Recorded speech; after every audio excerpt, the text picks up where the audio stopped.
ভাই 20 টাকা বাদাম দাও। বাদাম না বুট ভাইয়া? বাদাম।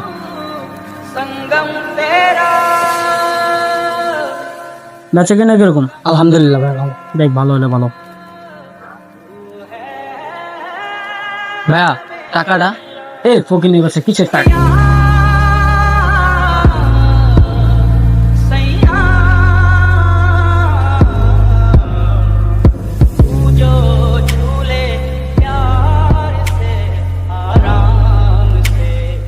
তোমাকে থাপড় দিলা কেন? তুই কি? আমি কে মানে? শোনো, তোমার হয়তো টাকা আছে, তোমার বাবার অনেক টাকা আছে, এই ছেলেটার টাকা নেই। ছেলেটা দিন আনে দিন খায়, পরিবার চাল। তোমাকে বললাম টাকাটা দিয়ে দাও। টাকা আমি দিব না। টাকা তুমিও দিবে, তোমার বাবাও দিবে। টাকাটা দিয়ে দাও। আচ্ছা ভাই সরি।